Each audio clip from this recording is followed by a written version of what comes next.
Ask मुफ्ती तारिक मसूद। बीवी का नान नफ़क़ा कब वाजिब होता है?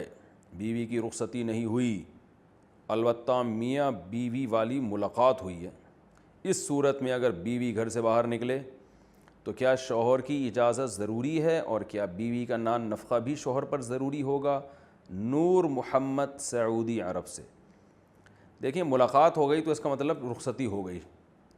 तो अब अगर ये शौहर बीवी को कह रहा है कि मेरे घर में आके रहो, और बेगम नहीं रह रही, यानी बेगम शौहर की बात नहीं मान रही, वो कह रही मैं नहीं रहूँगी, तो फिर शौहर के ज़िम्मे बीवी का नान नफ़क़ा नहीं है, क्योंकि ये नाशिज़ा कहलाएगी, नाफरमान कहलाएगी। भाई शौहर तो एग्री है, भाई आके रहो, वो कह रही है मैंने नहीं रहना, तो वो रुख़सती को डिले कर रही है, जो प्रॉपर जिसको उर्फ़ में रुख़सती कहते हैं। तो ऐसी सूरत में तो शौहर के ज़िम्मे बीवी का नान नफ़क़ा नहीं है, लेकिन बीवी पर अब भी लाजिम है कि वो घर से निकलते हुए शौहर की इजाज़त उसके लिए लेना ज़रूरी है, क्योंकि शौहर रुख़सती चाह रहा है, बीवी नहीं चाह रही। लेकिन अगर मामला उल्टा है कि बीवी चाह रही है शौहर के पास आके रहे, और शौहर कह रहा है अभी नहीं, मैं रुख़सती नहीं पे आमादा नहीं हूँ, तो फिर अभी औरत निकाह में तो है, लेकिन औरत पर अब वो पाबंदियाँ अभी लागू नहीं हुई हैं जो शौहर की इताअत और शौहर के ज़िम्मे नान नफ़क़ा भी नहीं है। क्योंकि औरत यानी यहाँ ये था कि शौहर चाह रहा है कि आके रहो, और बीवी कह रही है कि मैं नहीं रहना चाहती, तो ये नाशिज़ा है।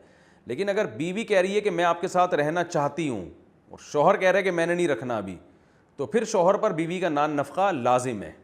इसलिए लाजिम है कि भाई, और ये अब कसूर मर्द का है कि औरत तो चाह रही है रहने के लिए, लेकिन मर्द जो है ना वो कह रहा है कि मैं, और इस सूरत में औरत पर अभी शौहर के जो इताअत भी वाजिब नहीं हुई है, क्योंकि वो प्रॉपर तरीके से शौहर उसको उसके हुकूक अदा करने पर अभी आमादा हुआ नहीं है, उसकी ज़िम्मेदारी उठाने के लिए, उसको घर में रखने के लिए आमादा हुआ नहीं है, तो अभी औरत पर शौहर की इताअत भी लाजिम नहीं है।